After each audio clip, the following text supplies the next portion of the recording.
gentlemen, we'll be diving into the top 10 of a personal opinion. So let's get this one on fire and let's start this video. It's going to be a short video and I will explain the top 10 of my personal favourites that I played during the retro era and see if you guys and ladies can match it up. But let's start off with this one with a bit of fire. This review hopefully will be on fire, so let's start with a little bit of Great Balls of Fire. You shake my nerves and you rattle my brain. Too much of love drives a man insane.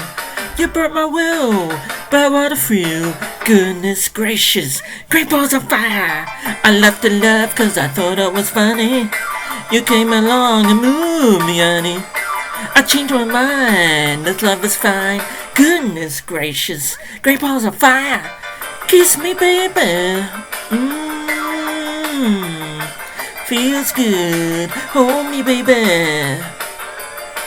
I want to love you like I love you. You're fine, I'm so kind. Gotta tell this world that you're mine. I chew my nails and I twiddle my thumbs. I'm real nervous but I sure is fun. Come on baby, you're driving me crazy. Goodness gracious, great balls of fire. What you just said is one of the most insanely idiotic things I have ever heard. At no point in your rambling, incoherent response were you even close to anything that could be considered a rational thought. Everyone in this room is now dumber for having listened to it.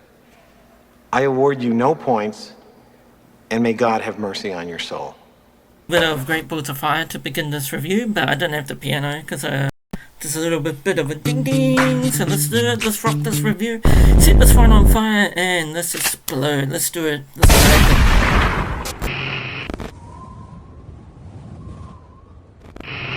do it. Lounge, I sit alone tonight, joystick in hand, memories take flight. 8-bit wonder, stardust in my eyes.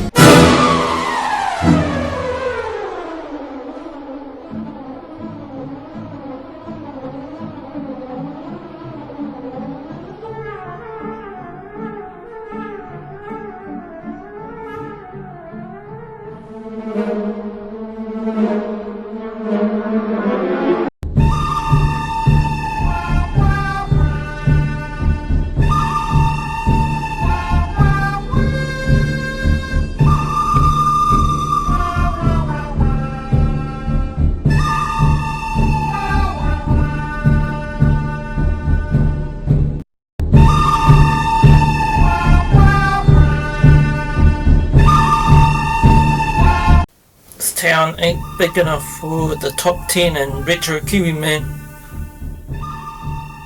Draw.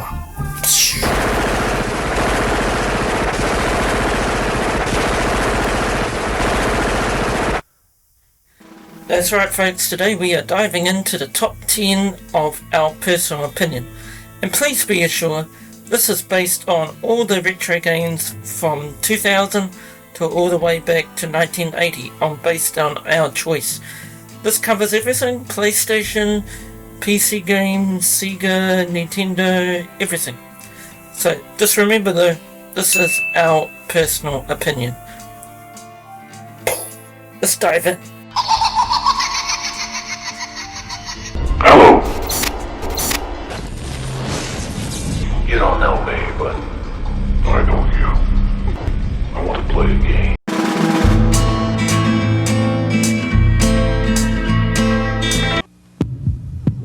You need a Tetris shot. Tetris.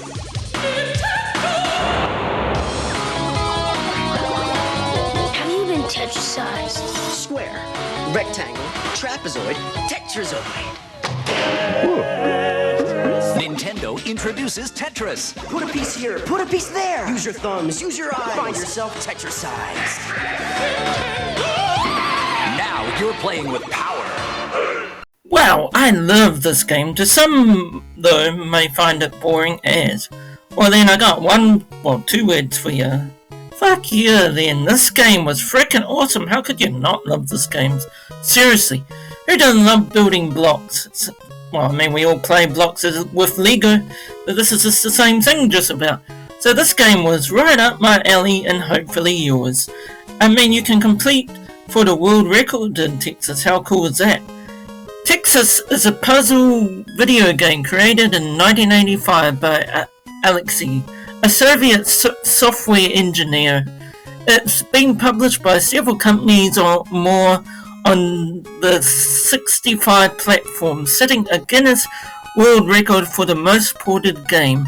After a significant period of publication by Nintendo in 1996, the rights reserve who co-founded the Texas company with Hent Rogers to manage licensing. In Texas, players complete lines by moving differently shaped pieces, which descend onto the playing field. The completed lines then disappear and grant the player points, and the player can proceed to fill the vacant spaces. The game ends when the uncleared lines reach the top of the playing field.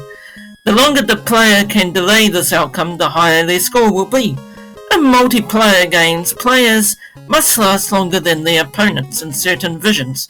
Players can inflict penalties on opponents by completing a significant number of lines. Some versions add variations such as 3D displays or systems for reserving pieces. Texas is often named as one of the greatest video games by December 2011. It sold 202 million copies, approximately 70 million physical units, and 132 million paid mobile game downloads, making it one of the best-selling video game franchises in history. This game is just freaking awesome. Here, take a look.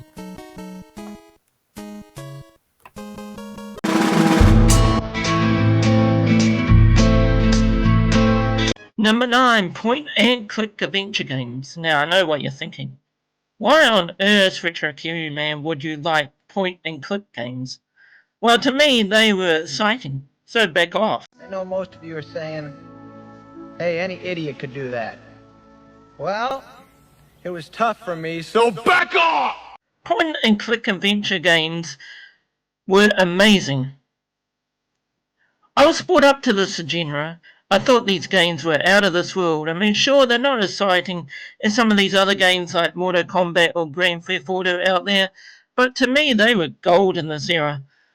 I can remember my first ever game, which was Dig on the PC, and this blew my mind with great graphics, hard as puzzles, great story, and it left you scratching your head and wanting more.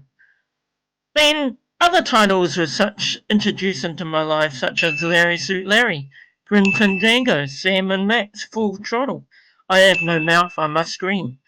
These games were just freaking amazing during the time. Simple graphics but complexing storylines, not to mention the click and point 2D graphics were out of this world. If you never played a point and click adventure game, I would suggest hooking up with one of these and giving it a crack. I promise you won't be sorry. Oh yeah, point and click games, gotta love it, yeah, point, click, click, click. Wait, wait a minute.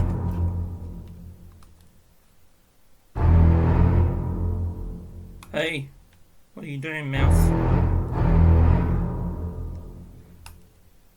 Can't control it. Oh my god, this mouse is alive, no! Ah!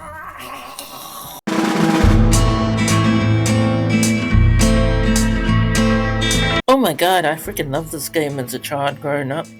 I first experienced this game as a 12-year-old child playing this game first, where we were introduced to George Stobart and Nicole's. George Stobart was sitting in a cafe. Then boom, the cafe exploded and a clown in a costume came running away from the crime scene. Who knew this was going to be the most infamous scene to kick off the series? I freaking love this series. I have all the collection. But over the years, the graphics seem less intense.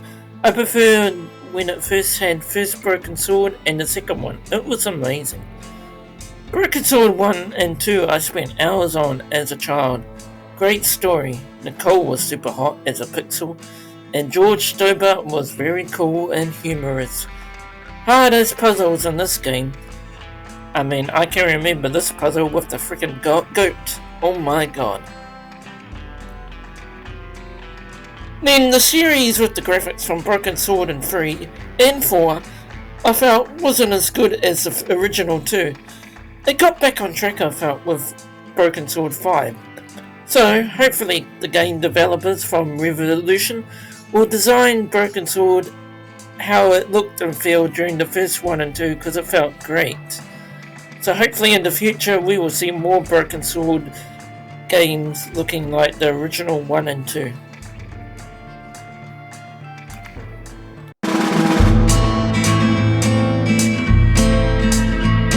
Number 7, Cool Spot.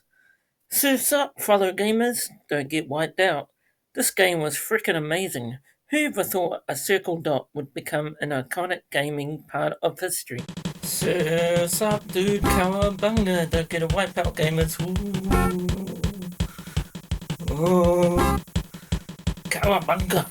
You follow the adventures of Cool Spot, shooting enemies with bubbles and trying to get through levels. Cool Spot is a 1993 platform game developed by Virgin Games for the Mega Drive, Genesis, Super Nintendo Entertainment System, Master System, Game Gear, Game Boy, Amiga and DOS. The title character is Cool Spot, a mascot for the soft drink brand 7-Up. The Cool Spot's appearance in his own video game came at a time when the other brand mascots like Chester Cheetah and the Nord were appearing in their own video games. Cool Spot is a single-player platform game in which a player controls the title character. Cool Spot can jump and can attack by throwing soda bubbles in any direction. Cool Spot can also cling to and climb various things by jumping up in front of them. In each level, the player must rescue other spots who exactly look alike from their cages. In order to do so, the player is required to collect a certain number of spots that changes, usually increasing as the game progresses. Spots are placed around in each level in large quantities. The player health is also monitored by a humorous Cool Spot face that gradually bends forward and eventually falls from its position as damage occurs. Damage is taken by touching enemies and their projectiles and certain other obstacles. There is also a time limit for each level. The game has no save features and does include checkpoints in the form of flagpoles. It reached a benchmark across gaming systems, and I'm not sure if it had made its way to the PlayStation library, but apart from that, it's reached pretty much various other gaming systems. So surf's up, fellow gamers, be sure to check this out.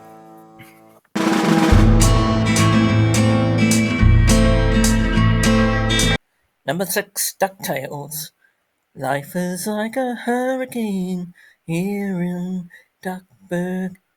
This game was freaking amazing on the NES, I truly loved it.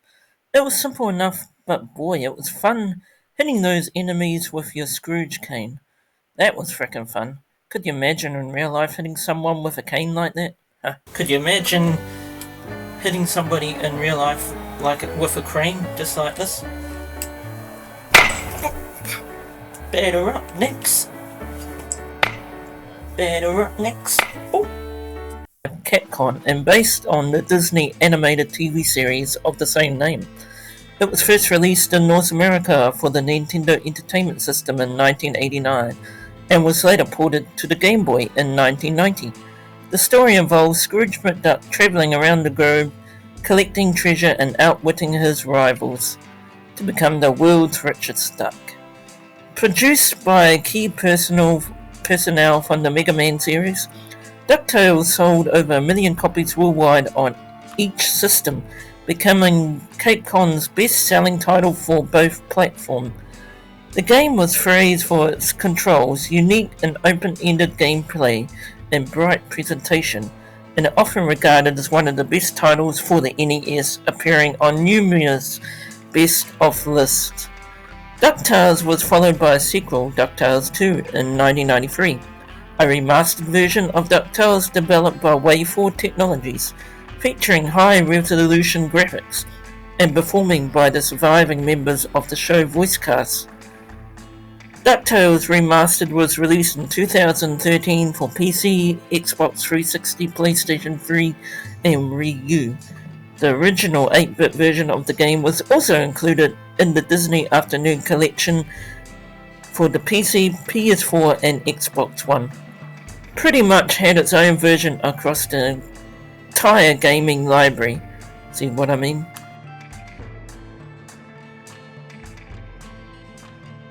Number 5, Double Dragon. You didn't think I would go through a top 10 list without mentioning a fighting game or beat 'em up game, did you? Double Dragon was freaking awesome during as a kid. Oh my gosh, I spent so many dimes in the shop while playing this. I could have gone to Street Fighter, but I felt Double Dragon was more of an interesting title. Not to mentioning those kicking enemies was a real satisfaction experience to perform. It's just like real life fighting with some moves. Alright, come. Yeah. Everybody is kung fu fighting. Your mind becomes fast as lightning. The series featured twin material artists Billy and Jimmy Lee as they fight against various rivalries. The original Double Dragon was a hit arcade and a golden age for the beat-em-up genre, resulting in a flood of beat-em-up games during the late 1980s to 1990s that followed the convention set by Double Dragon.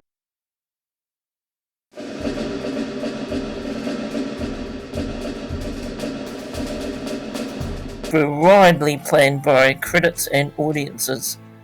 Into June 2015, Arc System Works acquired the rights to all formal Techno's IPL, including the Double Dragon series. Arc System Works had previously ported the original Dragon to the Master System console in 1988. It's definitely worth trying out and should be on your bucket list.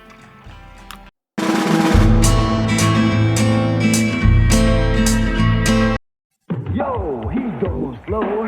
He ain't no fool with that sonic speed. He just always cool. Sonic the Hedgehog. No fool. Come on, just show me what you got. Going fast is cool, going slow is not. Sonic the Hedgehog. No fool. Wild game, dude. 7 danger zones. You add sonic speed through, or you are Tetris, man. Sonic the Hedgehog, the hot new game from Genesis Games. Systems and games sold separately. No fool.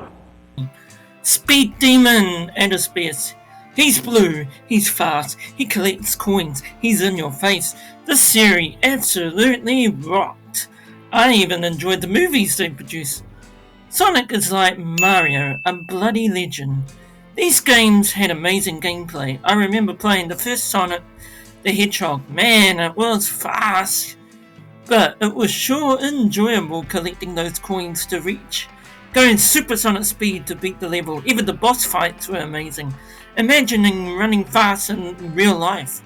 Such an enjoyable experience was Sonic the Hedgehog, a gaming series we will never forget in my opinion. Sonic the Hedgehog is a video game series and media franchise created by the Japanese developers for Sega. The franchise follows Sonic, a blue hedgehog who battles the evil Dr. Eggman, a mad scientist. The main Sonic the Hedgehog games are platformers, mostly developed by the Sonic team. Other games developed by various other studios, including spin-offs in the racing, fighting, party, and sports genres. The franchise also incorporates printed media animations, feature films, and merchandise. In my personal opinion, I think Nintendo should have stayed away from Sonic the Hedgehog because Sonic the Hedgehog was exclusively to Sega. And I think Sega brought out the best in our blue little friend.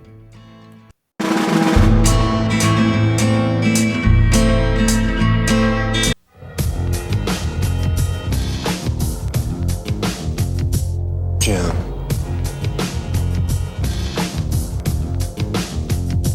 Jam.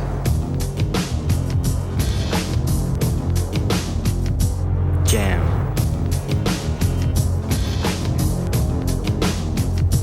Jam.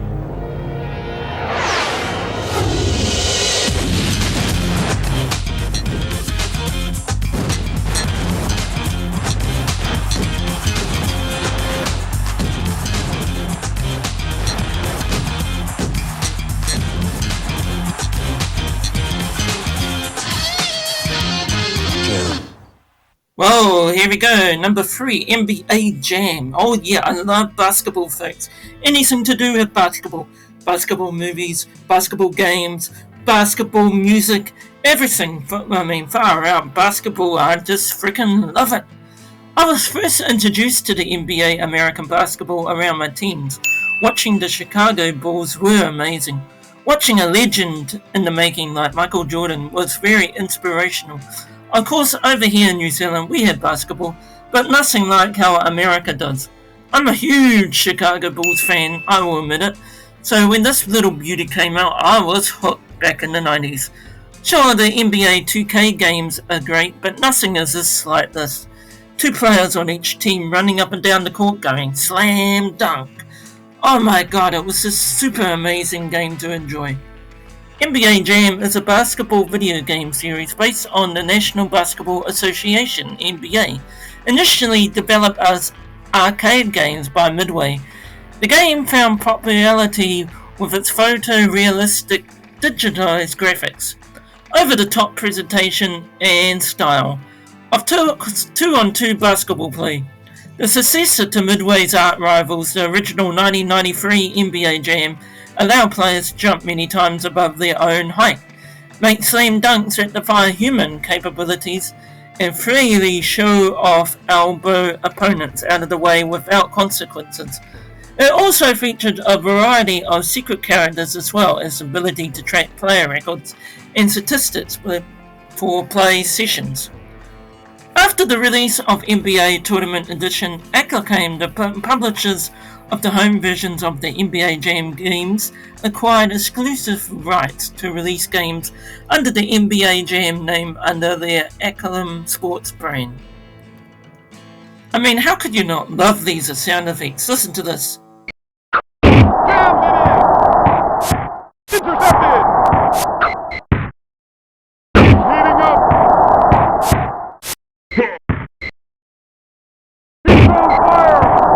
You must own a copy or play it if you love basketball or a sports fan, I guarantee you. Okay, Retro Kiwi Man lining up to slam dunk, folks. Here we go, dribbling, slam dunk, bang! Kiwi Man wins.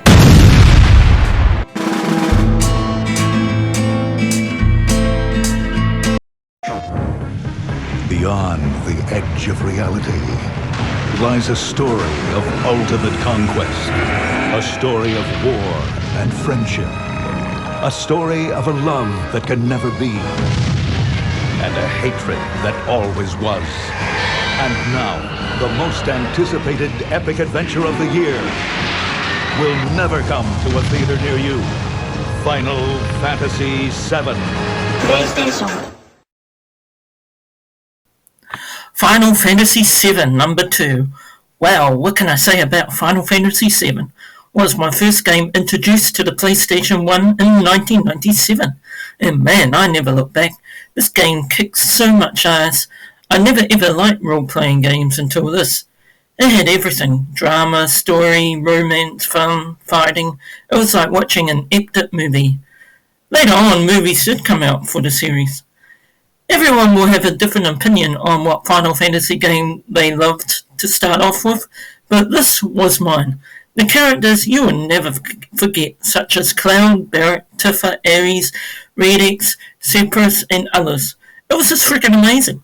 I mean, even though Sephiroth was such a badass that you had to love him, but you also had to hate him, especially during his dong music, it was just wow.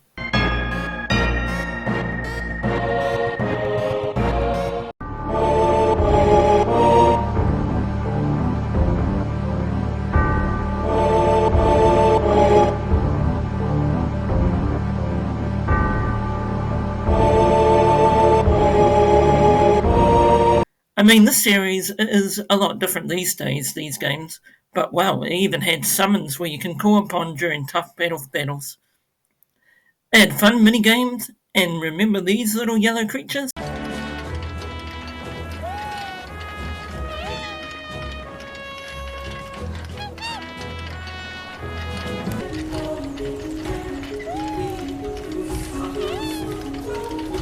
Final Fantasy VII is a 1997 role-playing video game developed by Square for the PlayStation, the seventh main installment in the Final Fantasy series. It was released in Japan by Square and intentionally by Sony Computer Entertainment, becoming the first game in the main series to have a PAL release. The game's story follows Cloud Strife, a merchant who joins an eco-terrorist organization to stop a world-controlling mega-corporation from using the planet's life essence as an energy source.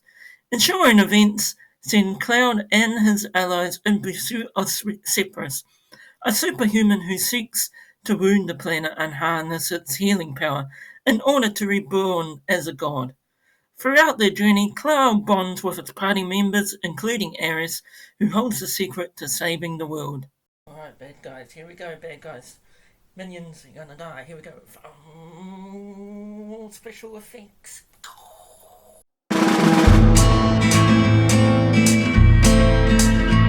It's me, Mario! Woohoo!